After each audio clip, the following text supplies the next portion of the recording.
जय हिंद साथियों, अंत्योदय एकेडमी में आपका स्वागत है। साथियों, यहाँ पर आज हम डेली मेंस प्रैक्टिस सीरीज़ के टेस्ट क्रमांक 22 जो कि एनवायरनमेंट विषय का हुआ था, उसका डिस्कशन देखने के लिए उपस्थित हुए हैं। साथियों, यदि आप एमपीपीएससी मेंस की परीक्षा को और ज़्यादा सुदृढ़ बनाना चाहते हैं तो 5 सितंबर से प्रारंभ होने वाली हमारी टेस्ट सीरीज़ को ज्वाइन कर सकते हैं। साथ ही में आप 35 टेस्टों की विस्तृत श्रृंखला भी ले सकते हैं और यदि आपको इतिहास के 1000 से अधिक प्रश्नों का 3 अंकीय प्रश्नों का संग्रहण चाहिए है तो भी डिस्क्रिप्शन बॉक्स में दिए गए हमारे नंबरों पर संपर्क कर सकते हैं और आप हमारी इस डेली मेंस प्रैक्टिस सीरीज़ का भी हिस्सा बन सकते हैं। हमसे संपर्क करें। तो चलिए बिना विलंब किए हुए स्टार्ट करते हैं हमारे 3 मार्कर प्रश्नों को। साथियों, यदि आप हमारे इस चैनल पर नए हैं तो कृपया हमारे चैनल को सब्सक्राइब जरूर करें और बेल आइकन को जरूर दबाएं। तो चलिए देखते हैं हमारा पहला प्रश्न था अम्लीय वर्षा। अम्लीय वर्षा क्या होता है, 3 मार्कर में डिफाइन करना था। अम्लीय वर्षा इस शब्द का प्रयोग सबसे पहले 1872 में रॉबर्ट एंगस ने किया था। अम्लीय वर्षा क्या होती है? अम्लीय वर्षा में प्राकृतिक वर्षा का जल जब प्रदूषकों से क्रिया करके अम्लीय रूप में पृथ्वी पर आता है तो वह अम्लीय वर्षा कहलाता है। इसमें प्रदूषक कौन कौन से होते हैं? जब सल्फ्यूरिक अम्ल गिरता है और एक नाइट्रिक अम्ल गिरता है। अब ये बनते कैसे हैं? तो वायुमंडल में सल्फर डाइऑक्साइड जब जलवाष्प के साथ क्रिया करती है, SO2 + H2 होता है तो H2SO4 यानी कि सल्फ्यूरिक अम्ल बन जाता है। इसी प्रकार नाइट्रिक अम्ल भी बनता है जो कि नाइट्रोजन ऑक्साइड से जलवाष्प की क्रिया के द्वारा निर्मित हो जाता है और ज़मीन पर गिराता है। जब इनका मान pH मान 4 से कम हो जाता है तो यह अम्लीय वर्षा के अंतर्गत आने लगते हैं। इस तरह से भारत के कुछ क्षेत्र भी हैं जो कि अम्लीय वर्षा से बहुत ज़्यादा प्रभावित हैं, जैसे महाराष्ट्र, गुजरात, हुगली घाटी क्षेत्र इससे ज़्यादा प्रभावित हैं। इस तरह से आप इसे 3 मार्कर को अम्लीय वर्षा में लिख सकते थे। आगे चलते हैं। अगला प्रश्न था स्टॉकहोम सम्मेलन 1972। इसे मानव पर्यावरण पर सम्मेलन भी कहा जाता है। तो पर्यावरण सुरक्षा एवं विश्वव्यापी स्तर पर प्रथम प्रयास था पर्यावरण संरक्षण हेतु।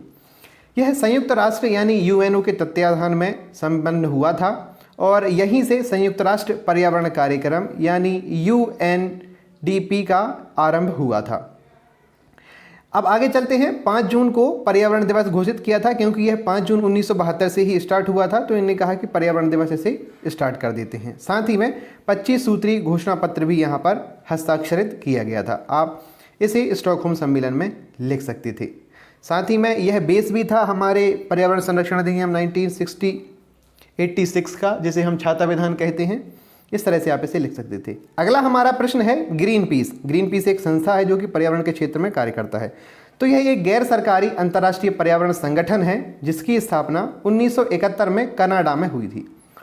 क्या करता है ये? तो पर्यावरण को नुकसान पहुंचाने वाली वैश्विक व सरकारी औद्योगिक नीतियों को चुनौती देना और अपने अभियानों के माध्यम से इसने एक समुद्र जहाज चालू किया था, रेनबो वॉरियर।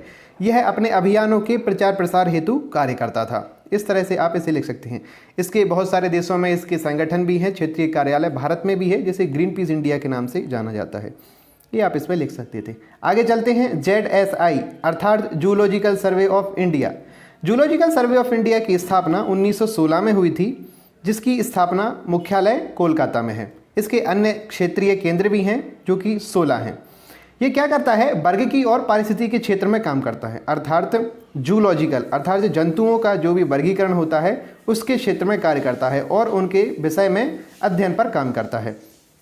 साथियों, ZSI के द्वारा एशिया में सबसे ज़्यादा प्रजातियों के मतलब जीव जंतुओं की प्रजातियों के नमूने एकत्रित किए गए हैं, लगभग 10 लाख से अधिक। आप देख सकते हैं कि एशिया में जैव विविधता का स्तर कितना ज़्यादा है। तो इस तरह से आप इसे लिख सकते थे। आगे चलते हैं। अगला हमारा प्रश्न था बाघ परियोजना अर्थात टाइगर परियोजना। आगे चलते हैं। इसमें देखते हैं कि यह कब स्टार्ट हुई थी। तो बाघ परियोजना की शुरुआत 1973 से हुई थी, जो कि प्रधानमंत्री इंदिरा गांधी जी के द्वारा स्टार्ट की गई थी। और यह किसकी सहायता से स्टार्ट की गई है? तो WWF यानी कि वर्ल्ड वाइल्ड लाइफ फंड के द्वारा इसे स्थापित किया गया है। साथियों, वर्तमान समय में प्रोजेक्ट टाइगर में जो उद्यान है, राष्ट्रीय उद्यान है, उनकी संख्या 50 हो गई है। पहले ये 49 थी, अब कमलांग को जोड़ दिया गया है तो इसकी संख्या 50 हो गई है। इस परियोजना की शुरुआत जिम कॉर्बेट राष्ट्रीय उद्यान जो कि उत्तराखंड में स्थित है इससे इसकी स्टार्ट हुई थी। और बाघ परियोजना का संचालन NTCA यानी कि नेशनल टाइगर कंजर्वेशन अथॉरिटी के द्वारा किया जाता है। तो इस तरह से आप इसे लिख सकते थे बाघ परियोजना को। इस तरह से हमारे यहाँ पर 3 मार्कर प्रश्न कंप्लीट होते हैं। अब हम मूव करते हैं 6 मार्कर प्रश्नों की ओर। साथियों, एक बार और आपको याद दिला दें, यदि आपने हमारे इस चैनल को सब्सक्राइब नहीं किया है तो कृपया सब्सक्राइब कर लें, यह आपको बहुत ज़्यादा लाभ प्रदान करने वाला है। यहाँ पर 6 मार्कर में हम 3 प्रश्नों को डिस्कस करेंगे। तो पहला हमारा प्रश्न है अपशिष्ट प्रबंधन पर टिप्पणी लिखिए। तो अपशिष्ट प्रबंधन हम देखते हैं सबसे पहले क्या होता है। तो अपशिष्ट प्रबंधन से तात्पर्य उस संपूर्ण श्रृंखला से है जिसके अंतर्गत अपशिष्ट के निर्माण से लेकर उसके संग्रहण व परिवहन के साथ प्रसंस्करण एवं निस्तारण तक की संपूर्ण प्रक्रिया को शामिल किया जाता है। अपशिष्ट प्रबंधन पदानुक्रम 3R पर चलता है। 3R अर्थात रिड्यूस, रीयूज, रिसाइकल, जो कि न्यूनीकरण, पुनः उपयोग और पुनः चक्रण के रूप में संदर्भित किए जाते हैं। इस तरह से अब हमने ये तो लिख दिया कि 3R का अनुसरण करता है। अब हम तरीके भी लिख सकते हैं, कौन कौन से तरीके होते हैं। तो सबसे पहला है दफनाना। आप भी जानते होंगे कि किसी भी अपशिष्ट को धरती के अंदर एक गहराई पर दबा देना दफनाना कहलाता है। तो लैंडफिल में अपशिष्टों का निपटान किया जाता है माल को दफनाकर। अक्सर गैर उपयोगी खदानों, जो खदानें हैं जो कि गैर उपयोगी हो गई हैं या जो रिक्त स्थान हैं, और वो बनाए जाते हैं और उनमें उस अपशिष्ट को गाड़ दिया जाता है। यह एक अपशिष्ट प्रबंधन का एक तरीका होता है। अगले तरीकों की बात करते हैं। अगला तरीका होता है भस्मीकरण। भस्मीकरण क्या होता है? भस्मीकरण अपशिष्ट निपटान की एक विधि है जिसमें अपशिष्टों का दहन किया जाता है, अर्थात उन्हें एक निश्चित ताप पर जलाया जाता है। भस्मीकरण दोनों पैमाने पर किया जाता है। कौन कौन से? एक तो दीर्घ पैमाना, एक लघु पैमाना।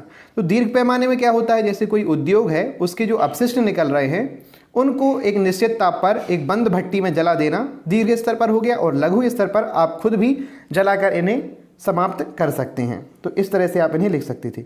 पुनर्चक्रण अर्थात रिसाइकलिंग। रिसाइकलिंग क्या होता है? जैसे कोई पदार्थ है, अपशिष्ट है, उसकी जो भी मूल्यवान वस्तु है उसको हम निकाल लेंगे और उसका फिर से यूज़ किसी अन्य वस्तु में कर देंगे तो वह पुनःचक्रण हो जाता है। इसे पुनःचक्रण के नाम से जाना जाता है। इस तरह से आप इस प्रश्न के उत्तर को लिख सकते थे अपशिष्ट प्रबंधन को। आगे चलते हैं, देखते हैं हमारा अगला प्रश्न। अगला प्रश्न था भारत की प्रमुख प्राकृतिक यूनेस्को साइट्स को बताइए। तो हमें यहाँ पर यूनेस्को द्वारा घोषित भारत की प्राकृतिक साइट्स को बताना था। देखते हैं इंट्रो कैसा लिखेंगे। यूनेस्को की विश्व धरोहर स्थल की लिस्ट में अर्थात सूची में ऐसे स्थलों को शामिल किया गया है जो कि सांस्कृतिक, ऐतिहासिक, वैज्ञानिक और वास्तुकला आदि की दृष्टि से बहुत ज़्यादा महत्वपूर्ण हैं। तो इस तरह से आप इसका इंट्रो लिख सकते थे। अब हम देख लेते हैं कि भारत में कौन कौन सी प्रमुख प्राकृतिक यूनेस्को साइट्स हैं। तो सबसे पहला देखते हैं केवलादेव राष्ट्रीय उद्यान, जो कि भरतपुर राजस्थान में है। यह एक शाही हंटिंग रिजर्व था और ब्रिटिश और महाराजाओं के लिए खेलने के लिए रिजर्व था। केवलादेव राष्ट्रीय उद्यान भरतपुर में, इसे पक्षी उद्यान भी कहा जाता है। मानस वन्यजीव अभ्यारण्य, जो कि असम में है, यहाँ पर कछुए, गोल्डन लंगूर, हिस्पिड हेयर और पैगी हॉक जैसे जीवों की उपस्थिति दर्ज की गई है। इस तरह से आप इन्हें लिख सकते थे। और भी बहुत सारे हैं, जैसे काजीरंगा जो कि असम में है, सुंदरबन नेशनल पार्क पश्चिम बंगाल में है। साथियों, सुंदरबन दुनिया का सबसे बड़ा मैंग्रोव फॉरेस्ट है, आप इसे याद रखना, दुनिया का सबसे बड़ा। नंदा देवी और फूलों की घाटी, नंदा देवी उत्तराखंड में है और फूलों की घाटी भी उत्तराखंड में ही है। इस तरह से आप इसे यहाँ पर लिख सकते थे। हिमालय की पारिस्थितिकी स्थितियों की निगरानी हेतु इसे रखा गया है। साथ ही में कंचनजंगा राष्ट्रीय उद्यान, जो कि सिक्किम में है, यह कंबाइंड में आता है। साथ ही महान हिमालय राष्ट्रीय उद्यान क्षेत्र, जो कि हिमालय में आता है। आउटस्टैंडिंग जैव विविधता संरक्षण यहाँ पर किया जा रहा है, इसलिए इनको यहाँ पर शामिल किया गया है। तो इस तरह से आप इन्हें लिख सकते थे। आगे चलते हैं हमारे अगले प्रश्न की ओर। अगला प्रश्न था कि भारत की प्रमुख वन्यजीव संरक्षण परियोजनाओं को बताना था। जो वन्यजीवों का संरक्षण करने वाली परियोजनाएं भारत सरकार के द्वारा प्रारंभ की गई हैं, उन्हें लिखना था। तो चलिए स्टार्ट करते हैं।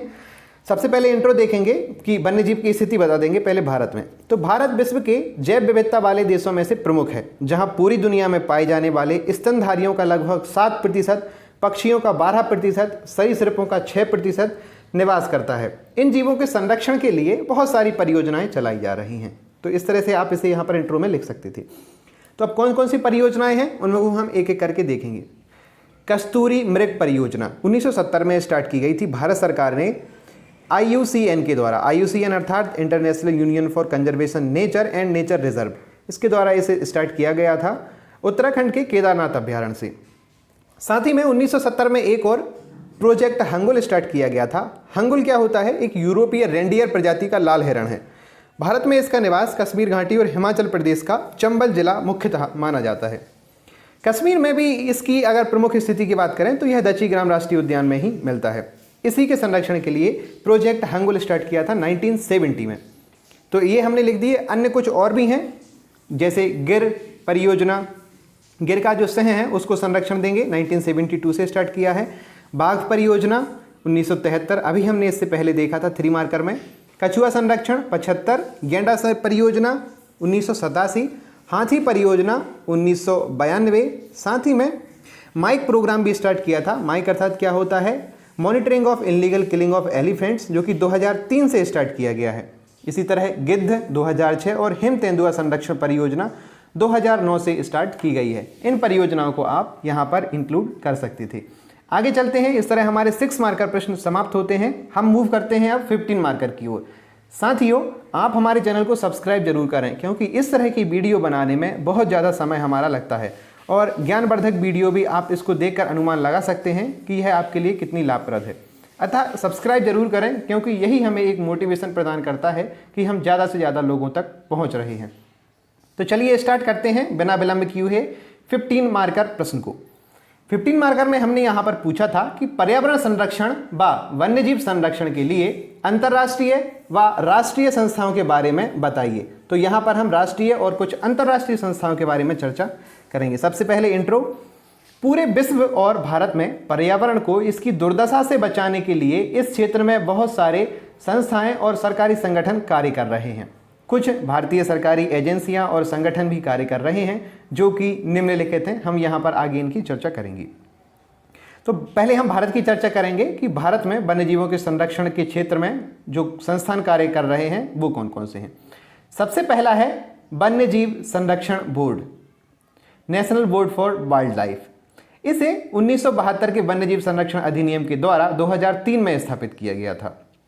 राष्ट्रीय वन्यजीव बोर्ड वन्य पारिस्थितिकी से संबंधित मामलों में सर्वोच्च निकाय के रूप में कार्य करता है। यह निकाय वन्य जीवन से जुड़े मामलों तथा राष्ट्रीय उद्यानों और अभयारण्यों के आसपास निर्माण या अन्य परियोजनाओं की समीक्षा करता है।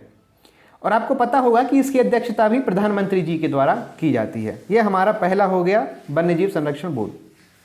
दूसरा देखते हैं एनटीसीए। एनटीसीए को हमने पहले भी देखा था बाघ परियोजना में, क्योंकि एनटीसीए ही है जो कि बाघ परियोजना का संचालन करता है। NTCA national tiger conservation authority, राष्ट्रीय बाघ संरक्षण प्राधिकरण, केंद्रीय पर्यावरण वन एवं जलवायु परिवर्तन मंत्रालय के अंतर्गत एक वैधानिक निकाय है। एनटीसीए की स्थापना के लिए वन्यजीव संरक्षण अधिनियम 1972 में कुछ संशोधन किए गए हैं और इस निकाय को 2006 में बनाया गया है। इस तरह से आप इसे लिख सकते थे।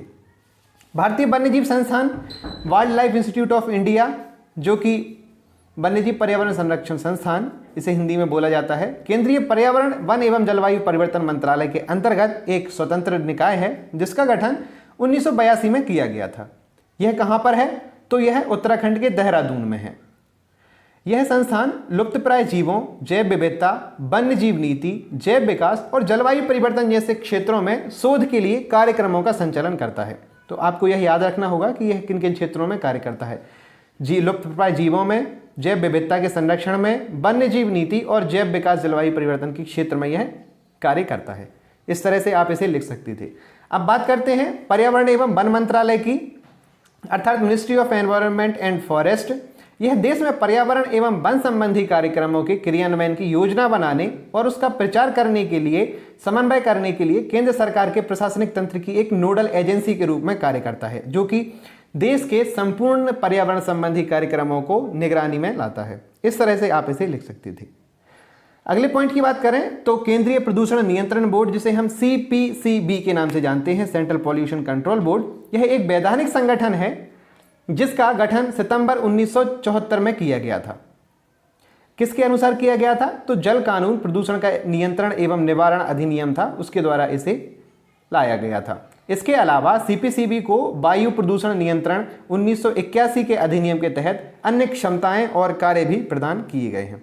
ये आप CPCB में लिख सकते थे। अब भारत का एक और संस्थान है जो कि वन्य जीवों के लिए भारतीय बोर्ड, जिसे हम IBWL Indian board of wild life बोला जाता है, इसको भी देख लेते हैं। तो देश में IBWL वन्य जीव संरक्षण के क्षेत्र में एक अहम सलाहकार संस्था के रूप में कार्य करता है। इसके अध्यक्ष भी माननीय प्रधानमंत्री जी होते हैं।